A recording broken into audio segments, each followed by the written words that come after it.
Hello guys, welcome to moons lifestyle.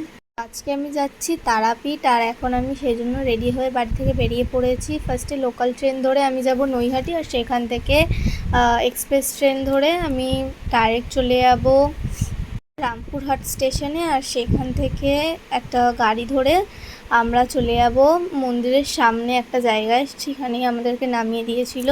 আর সেখান থেকে আমি হোটেল খুঁজেছিলাম, যেহেতু আমাদের ট্রেন ছিল রাত 10:30, তো ওখানে আমরা গিয়ে পৌঁছেছিলাম ওই 1:30 নাগাদ।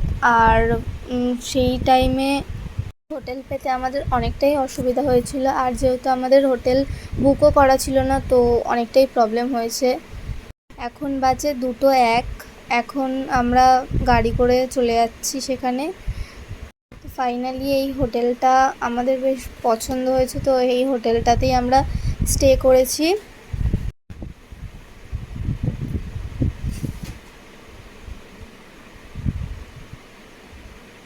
এই হোটেলটার প্রাইসটা তুলনামূলক আমার কমই লেগেছে, আর রুমটা যথেষ্ট লাক্সারি, তো আমার তো ভালোই লেগেছে বেশ। আর এখান থেকে মন্দিরটাও কাছেই, খুব একটা দূর না। আমি এখন মন্দিরে পুজো দিতে যাবো, ওই জন্য রেডি হয়ে নিয়েছি। সেটা তোমাদেরকে দেখাতে পারবো না, তার কারণ মন্দিরে ফোন নিয়ে প্রবেশ করা যাবে না, ওখানে ফোন জমা নিয়ে নেবে, তো সেই কারণে আমি ফোনটা বাড়িতেই রেখে যাব।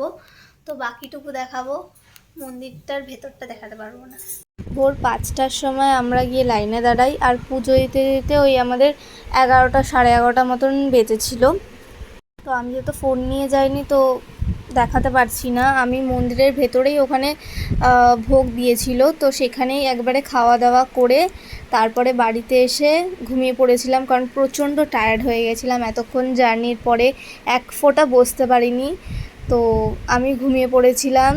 আমাদের ঘুম ভেঙেছে সন্ধ্যে 7টার সময়। তারপরে উঠে আমরা একটু ওখানে মার্কেটগুলোতে ঘুরে তারপরে মন্দিরে গেছিলাম। এটা নাট মন্দির, এখন মোবাইল নিয়ে ঢুকতে দিচ্ছে।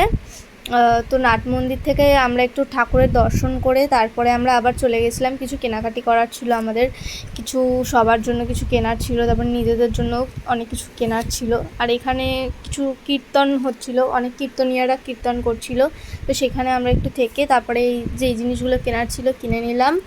আর এবার আমরা আমাদের ডিনারটা একটা হোটেলে করে নিলাম, নিরামিষ থালি, একটা ভেজ থালি নিয়েছিলাম।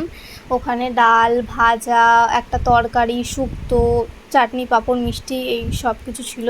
তো সকালবেলা আমরা যেহেতু বাড়ি চলে আসবো সেদিনকে, ওই জন্য আবার গেছিলাম মন্দিরে একটু ঠাকুরের দর্শন করে। এখানে লুচি খেয়ে আমরা হোটেল ছেড়ে দিয়েছিলাম। তারপরে বাসে করে আমরা স্টেশনে পৌঁছেছি, আর স্টেশন থেকে ট্রেন ধরে আমরা নৈহাটি নেমেছিলাম। তারপর আমরা নৈহাটিতে একটু কিছু খাওয়া দাওয়া করে তারপর ওখান থেকে বাড়ি চলে আসি।